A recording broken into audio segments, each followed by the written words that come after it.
Hey, before we play today's episode, I just wanted to provide a little content warning. Today's client story actually has themes of domestic violence. So if that's something that you're not prepared to listen to, that's okay. Please feel free to tune into another episode and give this one a miss. Welcome to Lumient Live. I'm your host, Mark Ackroyd. Lumient Live is the podcast for advice professionals that believe in a values-based advice experience, but still have that question, how does it all work? We connect listeners with other advice professionals to hear best practice client stories or business examples and lift the lid on how they made it happen. Now, on to today's episode. G'day and welcome to another episode of Lumient Live. Today I'm joined by Mike Mcleod from Enlightened Financial Solutions. G'day, Mike. G'day, Mark. How are you going? Yeah, really good. Thanks, mate. Good to see you. Our second guest from Enlightened Financial Solutions. So some really great things happening out there with values-based advice experiences. We're lucky to have you on. Great. Good to be here. So, Mike, typically we run through a bit of a bio to start these episodes, and I know you've had a pretty long tenure in the advice industry. Why don't you tell us a little bit about your history in the advice industry and how you've got to where you are today? Yeah, well, I certainly have got a long history. I mean, the joke around the office is that I was giving a young bloke who ended up in the Bible financial advice, because I have been around for a while. So I maybe not that long, but I did kick off in the early 90s. Back as initially as a life agent for Suncorp, and that was really fun, where you get a list of policy holders who are orphan policies, and you have to ring them up or knock on their doors and do stuff like that. So it was pretty rough old time that was. And then from there moved into a role as an advisor with a bank, and that was I quite enjoyed that. It was with ANZ, and they were I think a fairly not quite as hard sell as some of the other banks were. So that was good, and did that for about 6 years. And at that stage, I was down in Toowoomba. And if you've ever been to Toowoomba, it's probably like Melbourne, freezing some days, and certainly in winter. So they said there's a transfer available to go to Mackay. And as soon as I found out where Mackay was, I said, done. It's warm. It's near the ocean. Just a touch warmer. Just a touch. So, yeah, so that brought me up to Mackay, and I spent another few years with the bank. Then had a short tenure with an independent advisor, and then end up spending 17 years with the coal industry super fund as the advisor based in Mackay. Then parted company with them and ended up with Enlightened. So that's pretty much my story. So I've been in quite a range of different roles in different capacities. So yeah, that's me, the old man of the crew. I like it. And we'll unpack this a little bit later, but your role at Enlightened is a retirement aged care social security specialist, right? Yep, that's correct. Yes. Yeah, awesome. So some of the content we'll go through today and some of the conversation we'll have today will absolutely lean on that expertise. I know we've actually spoken about it quite a lot on our podcast episodes with other guests, that that specialization in creating that niche is so important in a human-centered or a values-based advice experience, because you really need to know your demographic so that you provide really relevant advice. So can't wait to unpack that. But if maybe we start around your journey to get to a values-based advice experience as an advisor yourself. You've got a really unique story around that I think is really important for us to share. Maybe if I start with, tell me your initial thoughts when you were looking at Lumient at EFS and you were looking at how a values-based advice experience might work for yourself. Yeah, it's a good starting point. I always worry about answering this question because, in all honesty, when I first saw the whole thing, I went, "There's no way I would want this done to me." I was really quite negative about it. I felt that particularly in the early stages of seeing someone, it was a pretty invasive process. And like I said, if someone sat there and said to me, tell me about your values and do this card game, I probably would not do it. So yes, there was a lot of negativity there, but at the end of the day, James and Scott really believe in this, and I know obviously you guys do as well. And as I think about it, I certainly can understand that the way I've tended to deal with clients is that over time you build up relationships with them, and a lot of times the conversations around what's important to them comes out, but not necessarily in a formal process. So the concept of values-based advice or relationship building is pretty important. It always has been. So given that situation, while I didn't really feel comfortable with anyone doing it to me, I felt I really did have to put it out there and go with the flow. So we started doing it, and yeah, look, it has been interesting. I've had some pretty good conversations with people. Um, that said, that I don't deal all that much with new clients. A lot of my clients are ones that have come from the other advisors that I'm inheriting as they move into that age pension type of space. So I guess there was already a degree of trust, but in a lot of cases, I didn't have a really big understanding of them as people, because I was, in many ways, they were like new clients, I guess is what I'm saying. And so that was interesting in that once I started going through the cards and doing the conversations, I started to learn a lot about people, which I didn't know. Possibly the other advisors that had been dealing with them may have known that, but I certainly had some pretty interesting conversations that came about, with it. So yeah, look, I think despite my initial reservations about the process, it does work. It works really well to get that um, conversation going. It certainly helps you build rapport. There's just no question about that. So yeah, that's probably my view. I've turned the corner there, as I say. Yeah, turn the corner. I mean, we often speak about that hesitation around putting this in front of your clients for the first time or doing it for the first time, and it's not unsurprising for us at Lumiant to hear your initial reservations, and it's sort of the reason we wanted you to come and share, because one thing I admire as you were speaking about that is you didn't let your own perceptions impact the opportunity to do it for your clients.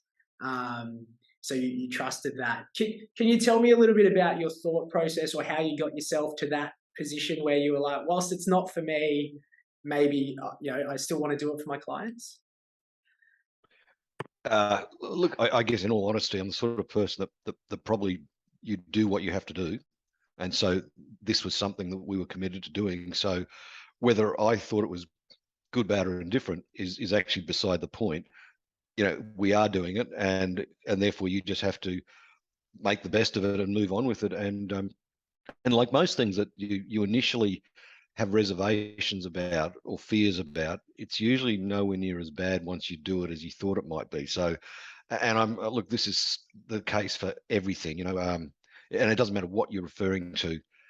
You can go into it going, this is just rubbish, but then once you've tried it, you turn around and you go, yeah, no, that's if I put the effort in, it actually works. That's whether it's a new habit, it's exercise, you name it. It's the same for everything. So, I guess if anyone's out there and they're sort of going, well, this is kind of weird, it might be initially, but it does get the discussion going, get the conversation going, and you learn things about clients that you probably wouldn't have ever learnt before, because you wouldn't just naturally ask some of these questions, or they wouldn't pick the certain cards that they do, and it does allow that conversation to happen. Yeah.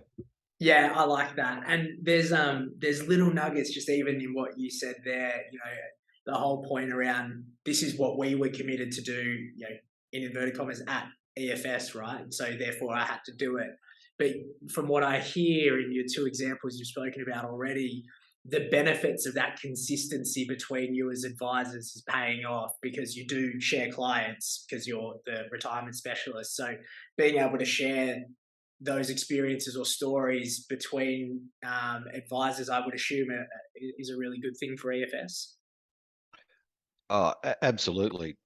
We'll often sit down and just sort of talk about some of the conversations that we've had with people, and both good and bad. I mean, it's not all plain sailing. There are a few people that are point blank just said, I'm not doing this, and I'm not going to push them either, because that's their choice. But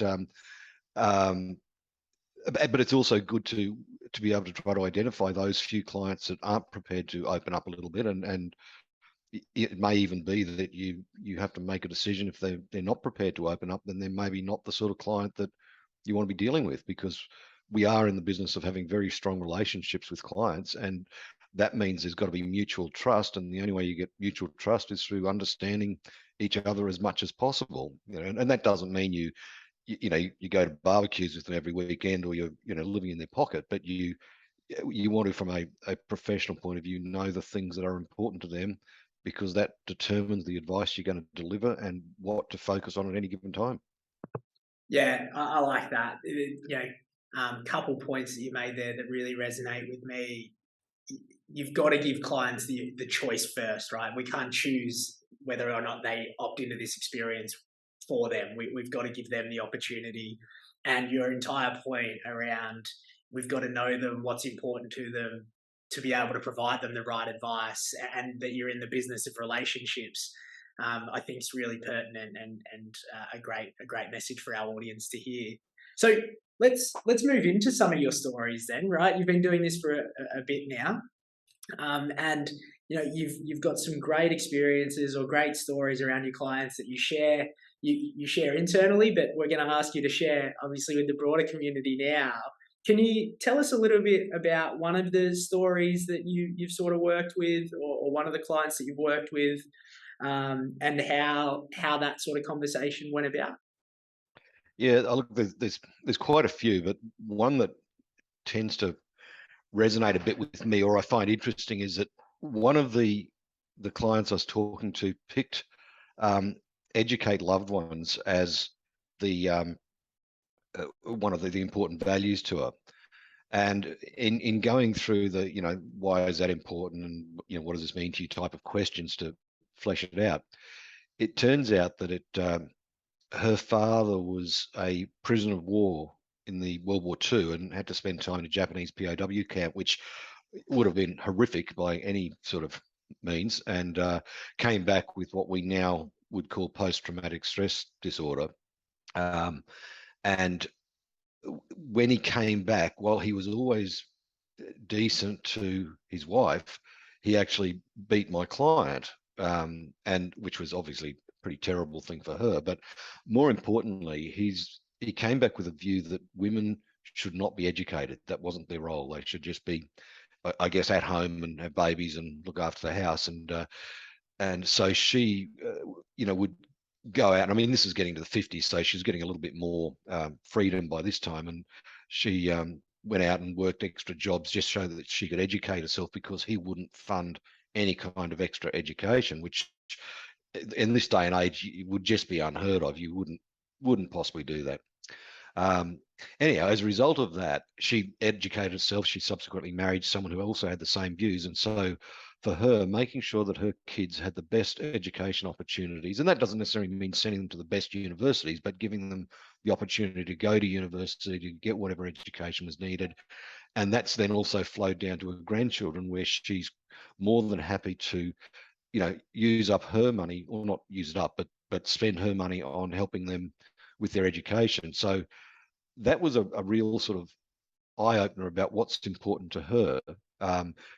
It doesn't necessarily have a lot to do with investing, to be honest with you, but it's got an awful lot to do with her as a person. And just for her to open up about something that was obviously as traumatic as that, I think that's really the important thing out of that, is that I know just built a lot more rapport than I would have had otherwise. So yeah, that's one that really jumps out. And I think when you start doing this, you get heaps of stories like this. There's everyone's got something that triggers it, and if you can get them to tell you that story, then they're really opening up. I guess in a way, I've always thought that financial advisors are a lot like unpaid psychologists and psychiatrists from time to time, because our clients do tend to open up to us sometimes far more than we would like. But yeah, this is a way of facilitating it. And I think you go through this exercise and it's pretty hard for them to say, you don't understand me after you've done this exercise. Yeah, and how good's that, right? Especially when you're, what you're in inverted commas selling is advice that takes into account what's important to them and a relationship that's going to help them now and for the next 30, 40, 50 years, depending on their life expectancy, right? Like your point around we're in the business of selling trusted relationships has to start with experiences like this, right? Mm. Absolutely. It's it's very important, and I guess it's easy for someone at the at the wrong end of 50, so to speak, to be able to talk about experiences. But for I think for younger advisors, you don't have that life experience to be able to talk to people and relate to people, and particularly if you're a 25-year-old and you're trying to relate to someone who's 65, there's usually going to be a bit of a credibility gap there. So I'm sure this sort of process of going through the questions, if you do it uh, sensibly around that, it would be a great way of getting an older person to open up with you, and particularly if you can be um, I can't think of the word, but conscious of what their experience is meant to them. Because like, I'm not sure whether a 20-year-old can necessarily relate to what's going on with a 65-year-old, but if the stories come out and you're able to sit there and emphasize with the person, then I reckon that would be a massive tool to get that credibility up for someone who's younger. Yeah, and I think the key word in what you said there is stories, right? And if I go back to your client, the story she told you around why she chose educate loved ones, you could never have guessed that that was her reason for picking that card, right? Like you must you must get all sorts of stories and surprises around this. Am I right? Oh, absolutely. And it's ones like that that aren't the normal ones. With with my clients, because I'm mostly dealing with retirees and such, like, you do get a fairly consistent sort of um, commonality in the sort of values that they're picking.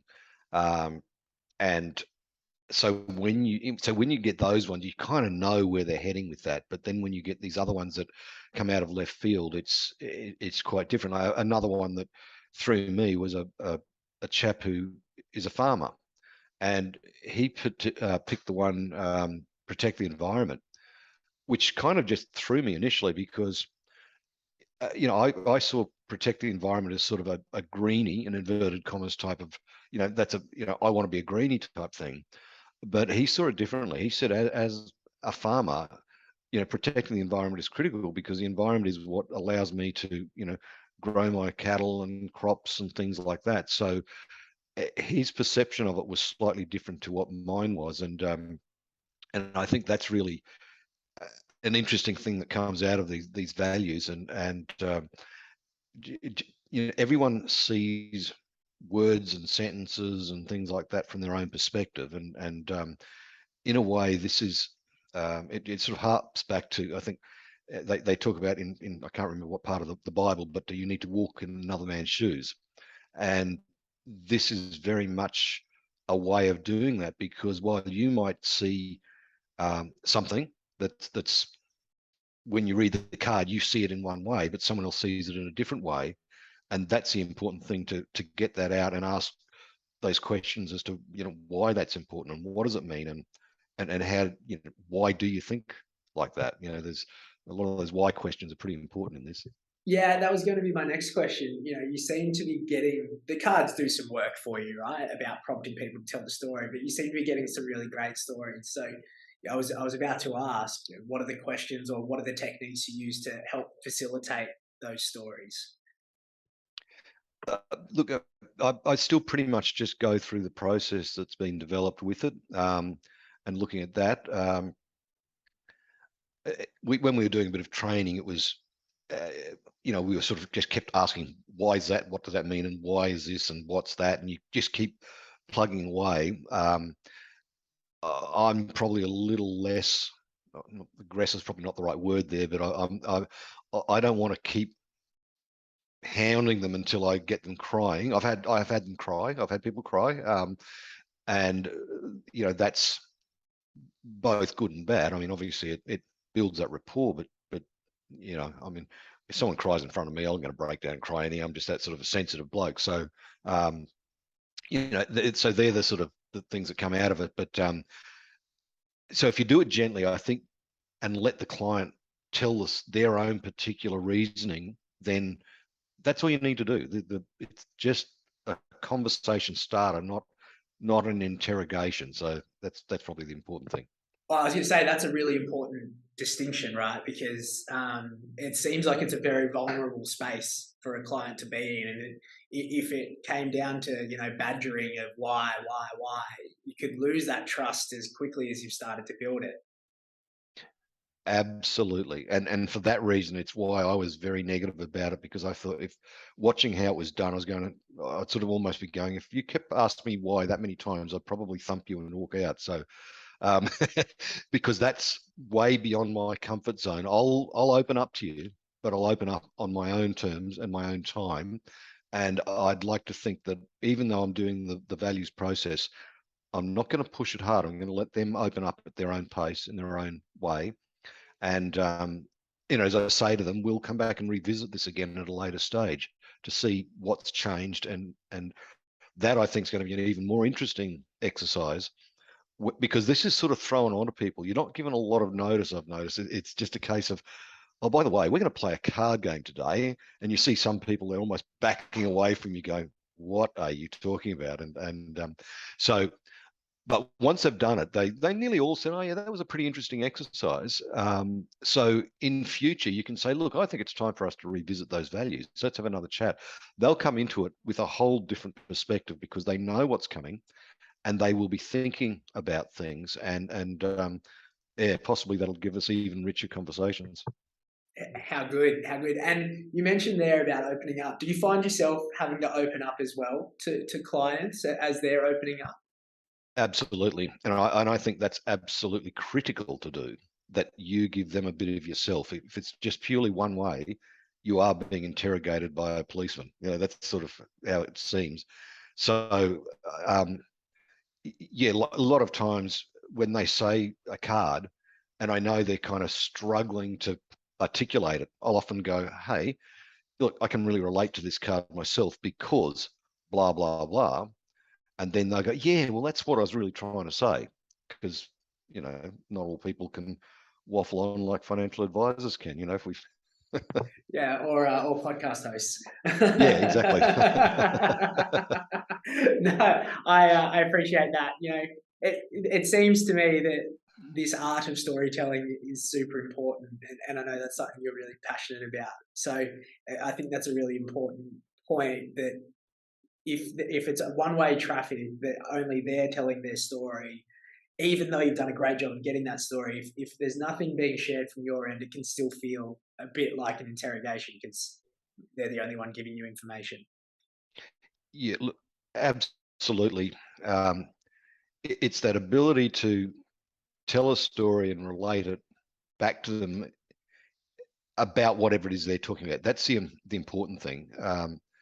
It's sort of like when someone, um, back in the old sales days, they used to do things like, if they gave an objection, you would say, well, look, that's a great question. And let me tell you a story about blah, blah, blah, whatever it might be that related to that. And ideally it was something that you just, I felt just exactly the same as you did, but then I blah, blah, blah, and out comes the reasoning why. And people feel a lot better about that, because you've identified that, yeah, you actually had the same feelings.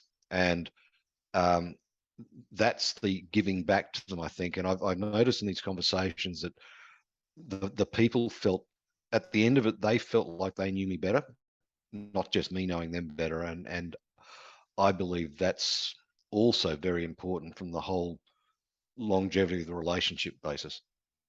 Yeah, I think that's a really sage point, right? Relationships are two-way things, and if they know you, you know them, then it's only going to be a better relationship. Yeah, absolutely. Absolutely. Mike, if we pivot just a little bit to your expertise, so your expertise in-house is retirees, social security, and aged care. So I wanted to take the opportunity as an expert in that field to maybe share with other people that might have ideal clients in that space some of the consistent themes or insights that you see. So when you're working through that values exercise with people that are either retired or potentially moving into aged care or sort of in that stage of life, are there consistent themes that you see that others might be able to learn from? Yes, yeah, there certainly is. Um, but first, I guess to preface the areas that I work in, I'm more the smaller mum and dad type of client is what I'm working with. If someone, I've got a few people that have got, multiple millions of dollars, but they've been long-term clients, but they're still very much working class people, I guess. So the bulk of my clients are not the high net worth. So I know a lot of advisors focus on the small business people or the super rich and that sort of thing. In my sort of thinking, and I guess because of my background, because I don't come from a rich family or anything like that, I'm sort of on that same side.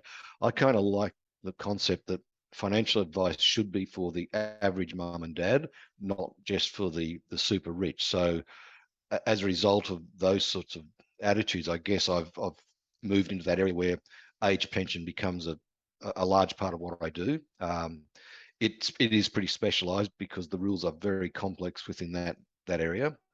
But you can do such a lot with that, and so yeah, to come back to the values thing is that because I'm not dealing with the super rich, there are basically probably three values that I see coming up a lot, and well, probably four actually. I suppose feeling confident in my finances is one that crops up a lot. And that would make sense because my clients aren't necessarily people with millions of dollars.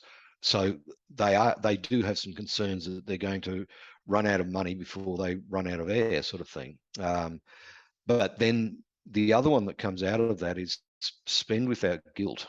That comes up a lot, and it's one of those ones where the value it means both.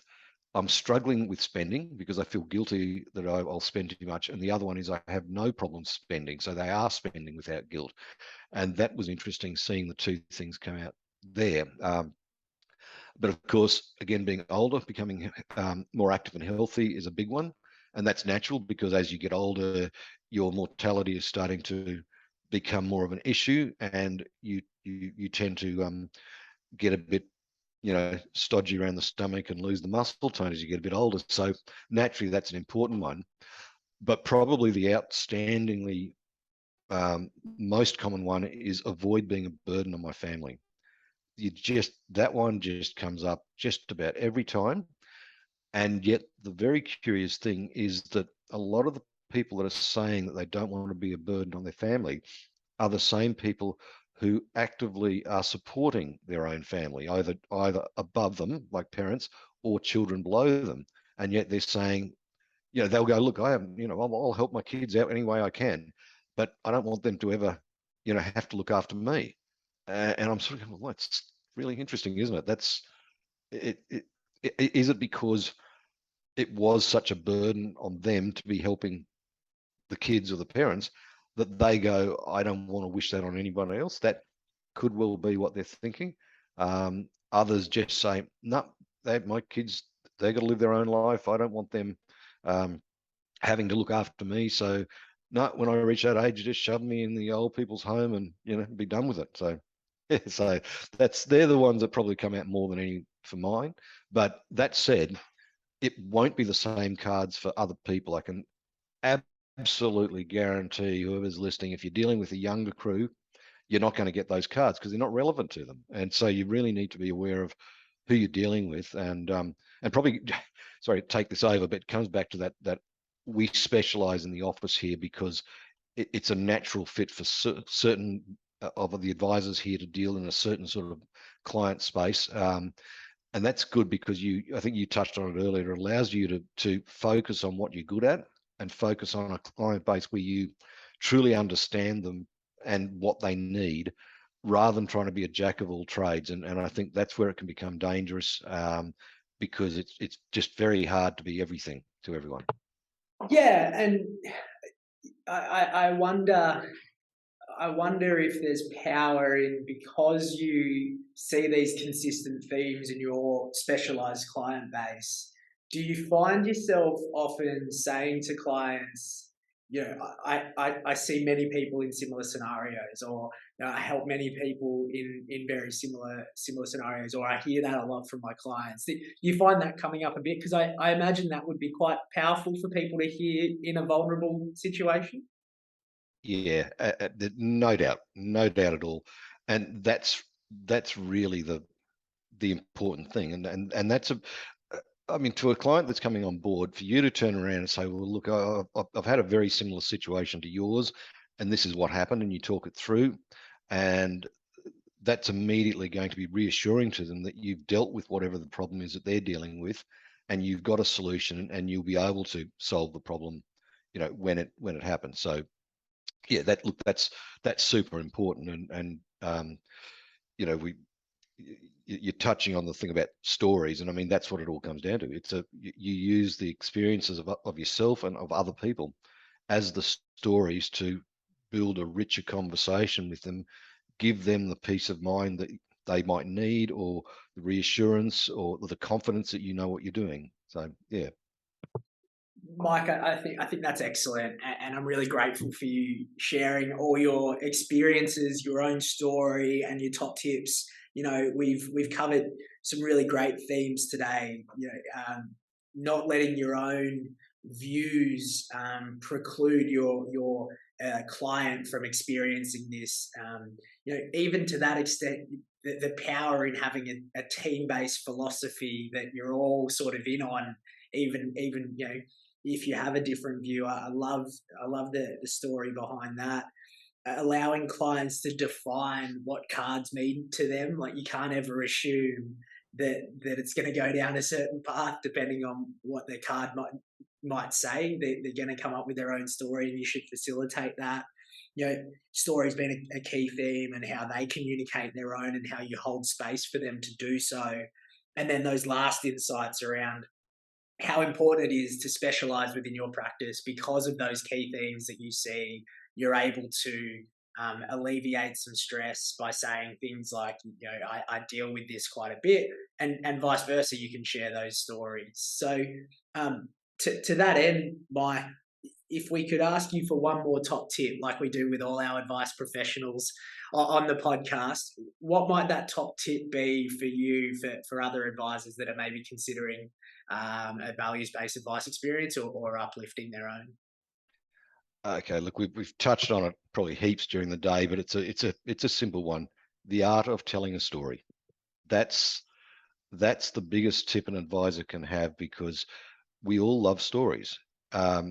You just have to think about how news is delivered to us. It's a short, 90-second soundbite type of thing. So we need to be able to tell a story that's relevant to the client, that helps communicate whatever the message is. It can be funny, it can be sad, it can be whatever it might be. If it's about you, that's twice as powerful as if it's about somebody else. And look, I'm not above taking somebody else's story and manipulating it so it sounds like mine. And if you're young, and I know this sounds like it's probably going to come out the wrong way, but if you're young and don't have a life experience, take the experiences of the older people around you. And even if you can't, I mean, it's a bit hard for you 25 to say, well, I'm pretty cautious about, I'm wanting the age pension too, which is, a lot of not going to be, makes no sense.